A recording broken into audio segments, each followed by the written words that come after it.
Монголын ууц товч.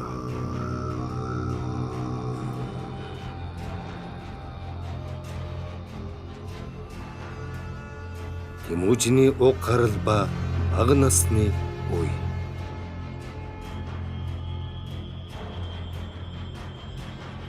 Чингис хааны язгуур дээд тэнгэрээс заяад төрсөн бүртөч шино гэрги гуамарлын хамт Тэнгис далайг гэтэлж ирээд онон морны их бурхан халдуун ууланд нутаглаж Бат цагаан гэдэг нэгэн хөвгүүнийг төрүүлжээ.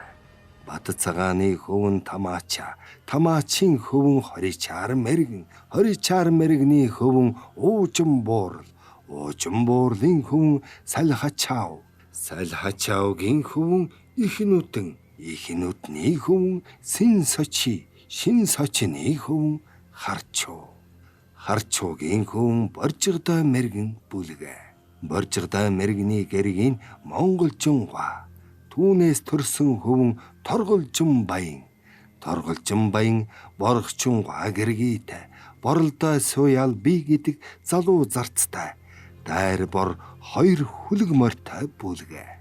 Торголжин баяны хөвөн Дуваа сохор Добуу мэргэн хоёр бүлгэ. Дуваа сохор Магнай дундаа ганц нүдтэй гурван нүүдлийн газар харах бүлгэ. Нэгэн өдөр Дуваа сохор Добуу мэргэн дүүтэйгэн бурхан халдуун уулан дээр гарав. Дуваа сохор бурхан халдуун дээрээс харвал түнхлэг горхин руу нэгэн бүлэг иргэн нүүж айсвэ. Дуваа сохор өгөөлрөв. Тэр нүүдэлэргний дотор тэрэгний мухлагын өмнө нэг сайхан охин сууж явна. Хүний гэрги болоогүй бол Добуу мэргэн дүү чамд гуйж гэрги болгоё гэд түүнийг үзүүлэхээр Добуу мэргэн дүүгэн илгээ. Добуу мэргэн тэр нүүдэлд хурч охиныг үзвэл үнэхээр алдартай гоо сайхан охин бөгөөд хүний гэрги болоогүй ажээ. Нэр алан гуаг. Энэ охин 20 төмдийн ноён хорилортой мэргэний гэрги баргуужин гуагаас 20 төмдийн нутаг ариг ус гэдэг газар төржээ. Түүний их баргуужин гуа бол хол газрын баргуужин төхөмийн эзэн баргуутай мэргэний охин бүлгэ. Тэр бүлэг иргэн бол хорилортой мэргэнийх ажээ. Хорилортой мэргэн 20 төмдийн газарт булга хэрэм зэрэг ангороос агнахаан хориглон булаалдаж харилцсан муудал цаад салж хориллаараа өгтөн болоод бурхан халдуун ууланд ангороос элбэг гэж сонсож бурхан халдууны эзэн бурхан босгосон шинч баян уран хайтай уулзахаар нүүж ирсэн ажээ. Энэхүү 20 төмдийн ноён хорилортой мэргэний охин ариг уснаа төрсөн алан гуаг гуйж Добуу мэргэний гэрги болгосон ёс тийм ажээ. Алан гуа Добуу мэргэн дээрээд бөгнүүтэй, бэлгнүүтэй гэдэг нэртэй хоёр хөвөөнийг төрүүлв. Дуваа сохор ах нь 4 хөвөнтэй бүлгэ. Дуваа сохрыг өгсний хойно түүний 4 хөвөн Добуу мэргэн авах гэж үзэхгүй доромжилж салж нүүгээд 4 давхтан болов. Түүний хойно нэгэн өдөр Добуу мэргэн тогцог өндөр дээр гөрөөлөхөр гарвал ой дотор нэгэн ураанхай хүн гунжин бугаалаад хавирга цоройг шарж байхад уулзаж нөхөр шорлогдоо гэж Добуу мэргэн хэлвэл тэр хүн уушиг зүлд ба арсыг өрөн авч бусдыг цөм Добуу мэргэнд өгөв. Добуу мэргэн тэр бугын махыг ачиж явтал замд хүүхдэн хөтөлсөн нэгэн ядуу хүн учрав. Чи юу хүмб гэж Добуу мэргэн асуувал тэр хүн өгөөлрөв.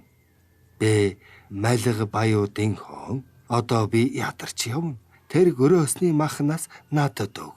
Бэ энэ хөвүүнээ чамд өгье гэвэл Добуу мэргэн зөвшөөрч бугын өрөөсөн гуйыг тэр хүнд өгөөд хөвүүнийг авчирч гэртээ зарцлах болов. Тэгэж байтал Добуу мэргэн үгүй болов.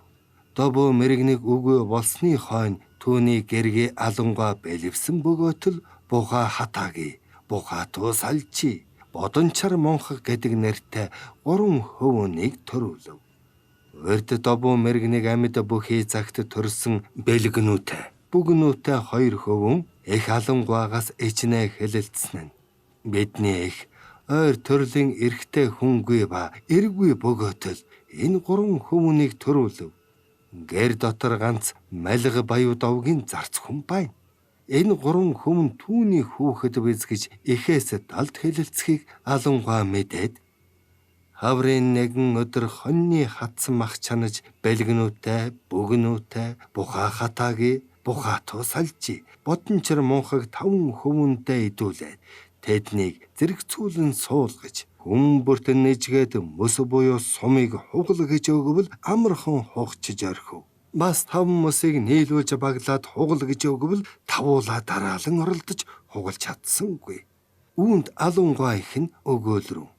Бэлгнүүтэй, бөгнүүтэй та хоёр намайг энэ гурван хөвөнийг яахан төрүүлв, хэний хөвөд бол гэж сэжиглэн хэлэлцэн.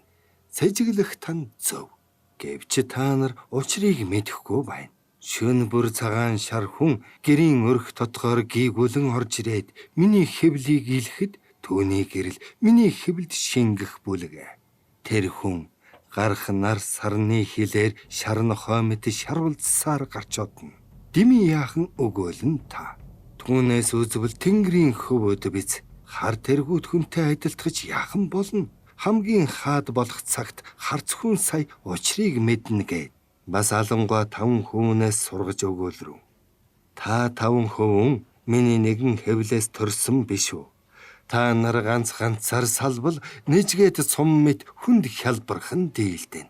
Та нар эвие нэгтгэвэл тэр багалсан 5 сум мэт бэх болж хиндж хялбар дийлдэхгүй болно гэв. Тэгж байтал алангуа их нь үгүй болов. Алангуаг үгүй болсны хойно ах дүү тавуула адуу малаан хуваах болж бэлгнүүтэй, бүгнүүтэй, бухаа хатааги, бухаатуу салжи дөрвүүлээ юмаа хувааж аваад бодончор мунхгийг бядуу гэж урагт үл тооцож хувис өгөв. Бодончор урагтээс тоологдох атал энд юу хийж суун гэд гол дайрт годил сүлд оргшин хул морин унаж үхвэл үхий, амьдрал амьдрий гэж онон мөрөн рүү зорж одов. Тэнд балжийн арал гэдэг газар хурж өвсөн эмбүүл гэр барьж суу. Тэгж байтал хар хор шуваг бор харцаг барж идэхийг үзэж гол дайрт годил сүлд орг морины хялгасаар орхиж тэр бор харцгийг барьж авчирв. Бодончар идэх юмгүй тул чонын гууд хорсон гөрөөсийг мирааж харван алж идэх буюу чонын эдсэн сэгийг түүж гэд сайн хооллож харцгаан тэжээсээр тэр он гарав. Хавар болж нугас ирэх цагт харцгаан сойж тавиад галуу нугас олныг алж идэж үл барах тул мөчөр бүрээс мөч гуй өлгөж хожуул бүрээс 2-3 шувуу өлгсөн нь ялзархад хүрчээ. Бэтөө модо туулын хяраас нэгэн бүлэг иргэн түнхлэг горхон руу нүүж ирэв. Бодончор харцгаан тавин өдөр бүр тэр тэргэнд очиж цэгээ гуйж угаад шүн өвсөн эмгүүл гэртэн ирж хонох бүлгээ. Тэд иргэн бодончрын харцгыг гуйвал эс өгөв. Тэд иргэн бодончрыг хэн юун хүн бэ гэж асуухгүй. Бодончор бас тэр иргэнийг юун иргэн бэ гэж асуухгүй явна. Гэтэл бухаа хатаагийн ах нь бодончор мунхаг дүүгээ энэ онон мөрөн рүү одлоо гэж нэхэн ирж түнхлэг горхинд нутаглах тэд иргэнд хүрээд тийм морьтой тийм хүн үзэгдвөө гэж сурвал тэд иргэн өгөөлрөв. Өдөр бүр нэгэн хүн манд ирж эсэг ууж одно. Тэр хүн ба түүний морь чиний сурдагтай адил байна. Түүнд нэг харцаг бай. Тэр шөнө хаан хондгийг мэдэхгүй. Баруун хойноос салхилбал түүний харцгаар бариулсан нугас галууны өдсөд нь цасан мэт бутарч хийсэж ирнэ. Бодвол түүний гэр холгүй биз. Одоо түүний ирэх цаг болов хоромхон хөлц гэв. Удалгүй түнхлэг горхон өд нэгэн хүн айсвэ. Хөрч ирвэл бодончор мөн бухаа хатаагийн ах нь таньж аваад онон мөрөн өд дагуулн давхив. Бодончор бухаа хатаагийн ахын хойноос даган хатирч өгөөлрөв. Аха, би тэр өгөөтэй дээл захтай сайн гэвэл ах нь тэр үгийг хайхарсангүй. Бодончор мөн үгийг 2 дугаар удаа хэлбэл ах нь хариу хэлсэнгүй. Мөн үгийг 3 дугаар удаа хэлэхэд ах нь өгөөлрөв. Чэ, Энэ үгийг юунд дахин өгүүлнэ? Бодончор өгөөлрөв. Тугаарын түнхлэг горхино бүхий эргэнт эзэнгүй их баг сайн муу толгой шир цөм нэгэн адил чацуу бай. Ийм хялбар эргэн тул тэднийг бид эзэлж авъя. Ах нь өгөөлрөв. За тийм бол гэртээ хөрч ах дүү нартай зөвлөлдөж тэр иргэнийг эзлэе гэж. Гэртээ хүрээд ах дүү нартай хэлэлцэж мордов. Тэргүүлэн хянагчд мөн бодончрыг явуулав. Бодончор тэргүүлэн явж нэгэн жирэмсэн эмийг барьж "Чи юун хүмб" гэж асуувал тэр эм өгөөлрөв. "Би жарчууд аданхан урайхан хүн" гэв. Тэндээс ах дүү тавуула тэд иргэнийг довтолж адуу малыг авч хүн ардыг зарц болгов. Тэр жирэмсэн эм бодончорт ирж хөвөн төрөв.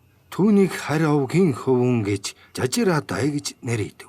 Жадрааны өвг тэр болов. Тэр жажирдан хөвөн тугуудай нэрт бүлгэ. Тугуудай хөвөн бүрий булчирв. Бүрий булчирвгийн хөвөн хар хадаан бүлгэ. Хар хадааны хөвөн жамууха бүлгэ. Жадран овгтон тэд болов.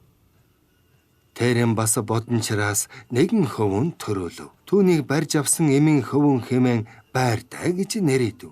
Байрны өвг тэр болов. Байрдан хөвөн зүтгэл бөх.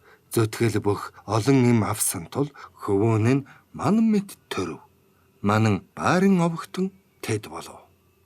Бэлгнүүтэй бэлгнүүд овгтон болов. Бөгнүүтэй бөгнүүд овгтон болов. Буга хатаагийн хатгийн овгтон болов. Бугаатуу сальжи сальжид овгтон болов. Бодончор боржгон овгтон болов. Бодончрын аваал эмээс төрсөн барим шираатуу хабич нэрт бүлгэ. Тэр хабич баатрын эхийн инжин дэрсэн эмийг бодончор татвар юм болгож нэгэн хөмөн төрсөнд жаавурдаа нэр өгөв. Бодончор амьд байх цагт жаавурдааг зүхэл тайлгад орох эрхтэй болгов. Бодончрыг үгүй болсны хойно тэр жаавурдааг гэрт ямагт аданхан урайн хатай хүн байсан тул түүний хөвөн гэж тайлгаас хөөж гаргав. Тэр Жэвүрэдийн өвөг болов. Хабич баатрын хөвөн Минэн тудум бүлгэ. Минэн тудууны хөвөн Хачи хөлг, хачин, хачив, хачуула, харалда, хачив, начин баатар долоо бүлгэ. Хачив хөлгийн хөвөн Хайдуу намуулан ихээс төрсөн бүлгэ. Хачины хөвөн Ноёгда нэртэй бүлгэ. Ноён шиг авиртай тул ноёхон овгтон болов. Хачуугийн хөвөн Баруулуудаа нэрт бүлгэ. Эхэ бийтэй ба эдэ барах ховдог тул баруулаас овгтон болов. Хачуулагийн хөвөн бас эдэ барах ховдог тул эхэ баруула, өчүүхэн баруула гэдэг хочин нэртэй болж уулмаар эрдэмтэй баруула, тодойн баруула тэргүүтэн баруулаас овгтон болов. Харалдаан хөвөд будаа мэт их төрөвгөө хотголдох тул будаад овгтон болов. Хачууны хөвөн Адархи дай нэрт бүлгэ. Ах дүүгийн дунд Адармаата яхир хэрүүлж тул Адархин овгтон болов. Начин баатрын хөвөн Уруудаа Мангуудаа хоёр бүлгэ. Урууд Мангууд овгтон болов. Начин баатрын аваал эмээс төрсөн хөвөн Шижуудаа Доголдаа хоёр бүлгэ.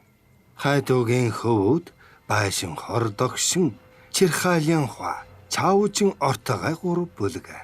Байшин хор догшны хөвөн Тумбинай сэцэн бүлгэ. Чирхаалын хвагийн хөвөн Сэнгүн бэлэг. Амбгайтан тайчууд овгтон болов. Чирхаалын хва бэргэнэ эм болгон авч нэгэн хөвөн төржээ. Нэр нь Бэсүдэ гин. Бэсүд овгтон болов. Чаужин ортогоо 6 хөвөнтэй. Нэр нь Оранар, Хонхотан, Аруулаад, Сонид, Хавтурхас, Гинигс гэдэг тул ийм овгтон болов.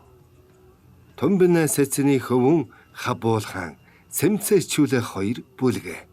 Сэмцэчүүлийн хөвөн Бүлтэчүү Баатар бүлгэ. Хабуулхан 7 хөвөнтэй. Тэдний нэр нь Охин Бархаг, Бартан Баатар, Хутагтуу Монхор, Хотоолахан, Хулан, Хадаан, Тодойн Отчигэн гин. Охин Бархагийн хөвөн Хутагтуу Зүрхий бүлгэ. Хутагтуу Зүрхийн хөвөн Сачибэхи Тайчуу хоёр бүлгэ. Тэд Зүрхий овгтон болов. Бартан Баатрын хөвөд Мингитүү хян, Нэгүн Тайчи, Есүхэ Баатар, Дарида Отчигэн Энэ дөрв бүлгээ. Утагтуу монхорын хөвөн бүрий бөхөө бүлгээ. Он морины шугуйд хуримлах цагт бэлгүүтэй мөрийг тэр тас цавчсан билээ. Хотоолой хааны хөвүүд Зочи, Хэрмав, Алтан гурав бүлгээ. Хуланбаатрын хөвөн Их Чэрэм бүлгээ. Их Чэрэнгийн бол Бадай хишлэг хоёр Чингисийн үед дархтын ноёд болов. Хадаан Тодон хоёр үргүй өнгөрчээ. Хамаг Монголыг Хабуул хаан захирч байв.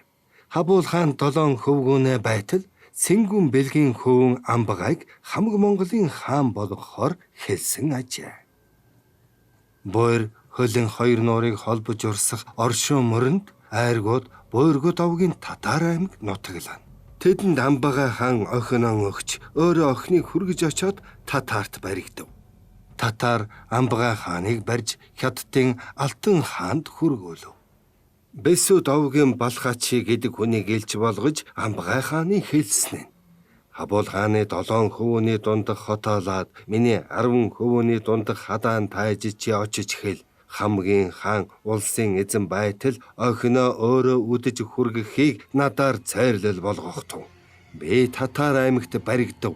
5 хурууны хумсыг тамтартал 10 хуруугаан барагдтал миний өшөөг авахыг оролдох тун гэж илгээжээ. Тэр цагт Есүхэ Баатар шуу агнан явах зур Олхнууд аймгаас эм аваад буцаж яваа мэрэгдийн их Чилээдүү гэдэг хүнтэй уулзаж түүний эмийг өнгийж үзвэл гов үтсгэлэнтэй хатан бай. Есүхэ Баатар гэртээ давхин ирээд ах нэгүн тааж дүү Дарида отчгон хоёрыг дагуулan мордож их Чилээдүү гүйцэж очвол тэр айж хурдан ухаан морины гуйыг ташуурдан уулын билээр дутаав. Түүний гуруула цувралдан хөвөл тэр улам дутаасаар нэгэн хошууг тойрж эргэж тэргэндээ хурч ирсэнд эм ойлон үжин өгөөлрөн. Тэр 3 хүний учрыг мэдвүүч тэдний царай сэжгэлмээр байна. Чиний аминд хор хүргэж болно. Амьд минь үлдвэл эхнэрийг олоход бэрхгүй. Мухлаг тутамд охид бий, тэрэг тутамд хатад бий. Миний мэт өнгөт эхнэр олдно. Хэрв намайг санвал дахин авсан гэргийг миний нэрээр нэрлэгтэн. Одоо амиарчл миний үнрийг үнсэж яв гэд өмсөн цамцаан тайлж өгөв. Их Чилээдүү тэр цамцыг морин дээрээс тонгож авмагц харвал нөгөө 3 мөн хошууг тойрж нэхж айсв. Чилээдүү хурдан ухаан морины гуйыг ташуурдан яаран он мөрөн дутаав. Түүний гуруула хойноос нь нэхэж 7-5 давтал хөөж орхиод өөлөн үжнийг авч Есүхэ Баатар жолоод өнхөтөлж ах нь нэгүн тайж тэргүүлж дүү Дарита отгочин хажууд дагаж тэмээг гэлж явна. Үүнд өөлөн үчин өгөөлрөн. Миний эр Чилээдүү сариун салхинд сэвлэг усан хийсгэж хээр хөдөө гэдсээ өлсгөж яахан зовх болов. Одоо би 2 сэвлэг үсээ хойш ургаш унжуулж яахан одно гэд он мөрнийг дөргтөл ой шугыг ганхтал их дуугаар уйлахад Дарида отгочин хажуунаас нь өгөөлрөв. Тэврэх хайрт эрчин тэртээ давааг давав. Ойлын санах эрчин улс олныг гэтлэв. Хайлж уйлвч харж чамааг үзэхгүй, хайж ирвч хаалга зам нь олдохгүй. 3 гол гэтэлгэв 3 гурив даволов. Хайвал мөргүй, харвал бараагүй, хайлбал үл сонсд нь дууга бай гэж ятгав. Өөлөн үжнийг Есүхэ Баатар тэгээд гэртээ авчирч гэргий болгов. Өөлөн үжнийг Есүхэ Баатар авчирсан ёс ийм бүлгээ. Амбагай хаан баригдаад хадаан хотоолой хоёрыг нэр заасан тул хамаг Монгол тайчууд нар онон мөрний хорхногын хөндөй гэдэг газар цугларч хэлэлцээд хотоолойг хаан болгов. Монголын жаргал нь бүжиг хурим бүлгээ.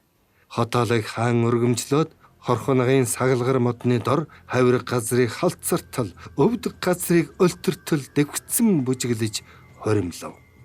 Хотоолой хаан болоод хадаан таажтай хоёулаа татар иргэнээс өшөө авахаар мордов. Татарын хотон бараг Жали бухаа хоёртай 13 удаа байлдавч Амбагай хааны өшөөг сайтар авч эс чадав. Тэр цагт Есүхэ Баатар татарын Тэмүүжин үг Хори бухаа зэргийн татар хүнийг барьж ирэхэд жирэмсэн байсан өөлөн үжин онны дэлүүн болдог гэдэг газар Чингис хааныг төрүүлжээ. Чингис хаан төрөхдөө баруун гарт шагаан чинээ нүж атхан төржээ. Татарын Тэмүүжин угааг барьж ирэх цагт тохиолдож төрөв гэж Тэмүүжин нэрийг өгчээ. Есүхэ баатрын өөлөн үжинээс Тэмүүжин, Хасар, Хачиун, Тэмүүгэ 4 хөвөн төрөв. Бас Тэмүүлэн нэртэй нэгэн охин төрөв. Есүхэ баатрын нөгөө гэргий Сочигэлэхээс төрсөн Бэхтэр Бэлгүүтэй 2 бүлгээ. Тэмүүжинийг 9 настай байхад Зочи Хасар 7 настай, Хачиун алчи 5 настай, Тэмүүгэ отчиган 3 настай, Тэмүүлэн өлгийтэй байсан бүлгээ. Есүхэ баатар Тэмүүжинийг 9 настай байхад өөлөн эхийн төрхөм олхоноод иргэнд хөвөний нагац нараас охин гуй гэж Тэмүүжинийг аваад одов. Явах замд цэгцэр Чихэргуу гэдэг газрын хооронд Хонгирадын дээсэцэнтэй уулзав. Дээсэцэн өгөөлрөв. Есүхэ худ аль хүрэхээр явна. Есүхэ баатар өгөөлрөв. Миний хөвөний нагац олхоноод иргэнээс охин гуйхаар явж байна. Дээсэцэн өгөөлрөв. Энэ хөвөн чинь нүдэндээ галтай, нүүрэндээ гэрэлтэй хөвөн байна. Есүхэ худ би энэ шөн нэгэн зүүд зөөдлөв. Цагаан шонхор шувуу нар сар 2-ыг атхан нисэж ирээд миний гар дээр буув гэж зөөдлөв. Нар сарыг бид нүдээр үздэг билээ. Гэтэл нар сарыг шонхор шувуу атгаж миний гар дээр буух нь гайхалтай. Ямар сайн тохиолд учрах болов гэж би бусдад хэлсэн бүлгээ. Есүхэ худ чи хөвөн дагуулж ирсэн нь даруй миний зүүдний тайлбар болов. Юун зүүд байх вэ? Танаа Хяд аймгийн сүлдэрч зүүдээр дохиосон ажээ.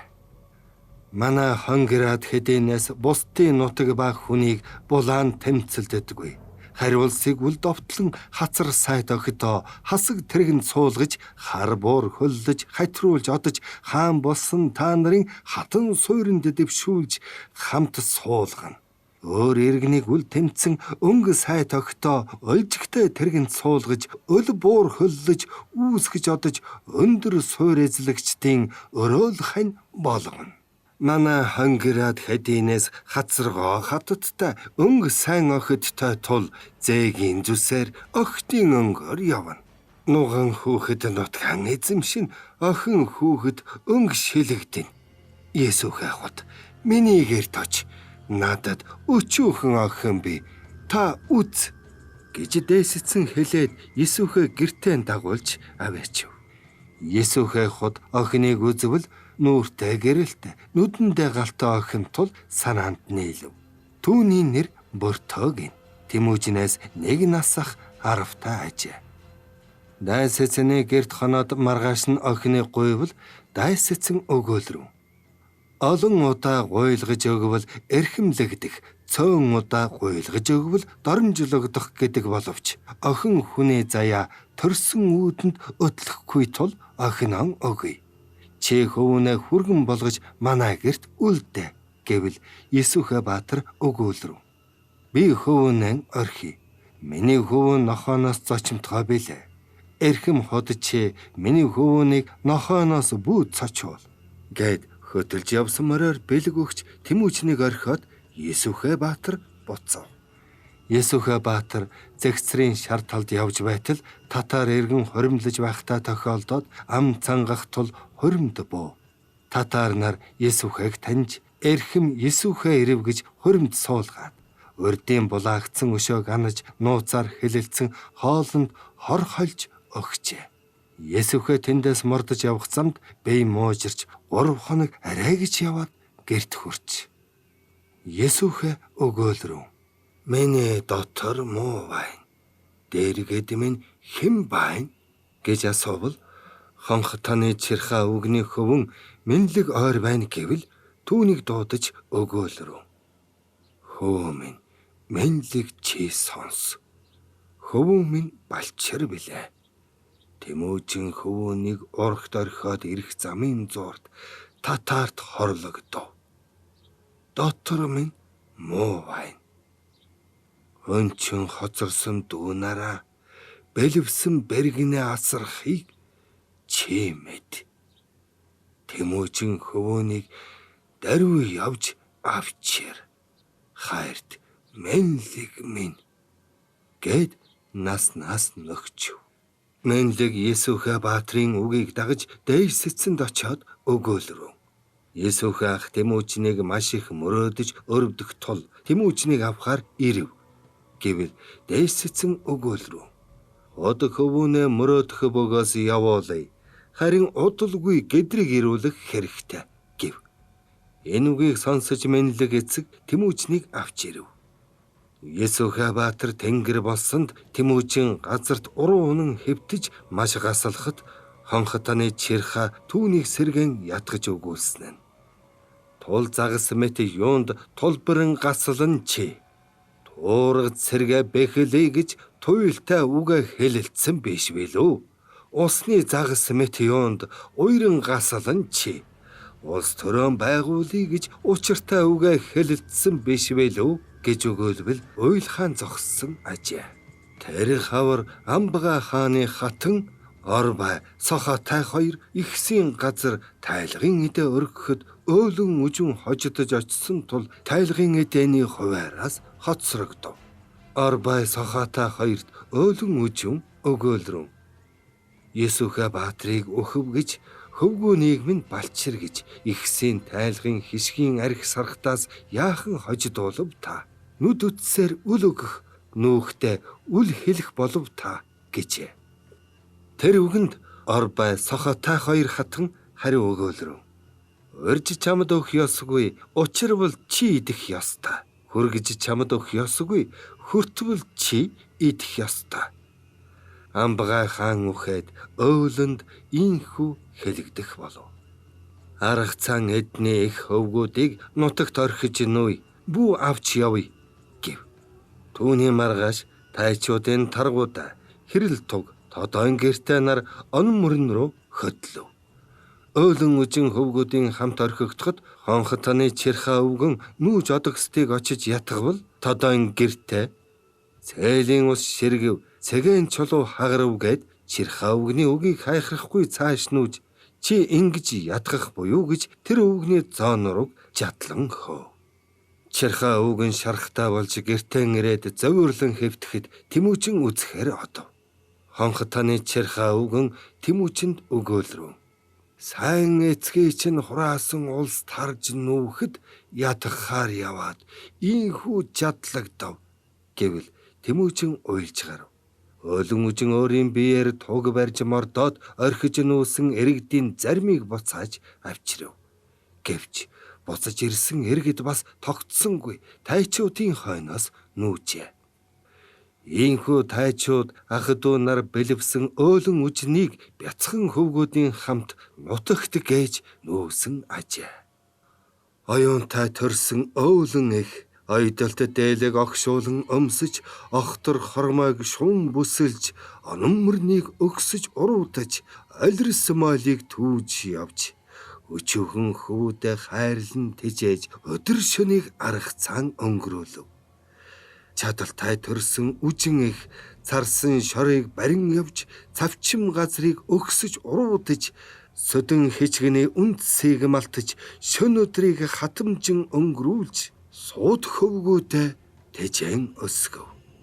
Хатан төрсөн үжин их хайлаасан шор барин явж, халдуун уулыг өгсөн уруудаж, хавийн мангрыг малтан түүж, хаад хөвгүүдэн хайрлан тэжээж, хантал цадтал идүүлж өсгөв. Гоо төрсөн өөлөн их гогдыгэ барин явж, гол завыг өгсөж уруудаж, гогд мангрыг түүн явж, хутагтан хөвгүүдэн тэжээж өсгөв. Зарчимтай төрсөн үжин эхийн затгас төмсөөр тэжээсэн хөвүүд засагтан сайд болж өсөв. Гоо төрсөн үжин эхийн гогд манграар тэжээсэн хөвүүд хутагтан сайд болж өсөв. Их үжиний тэжээсэн хөвүүд эрс сайд болон өсөж, эрх омог төгөлдөр болж, их онны эрхт сууж, үлгүүр гох усанд хайж, эрэмдэг загсыг шүүн барьж, их үжинийг тэжээх болов. Зарчимт үжиний тэжээсэн хөвүүд засагт эрс болон өсөж замхта усыг шүүрдэн байж загас жарахайг гохидэн барьж заяат ихэн тэжээх болов.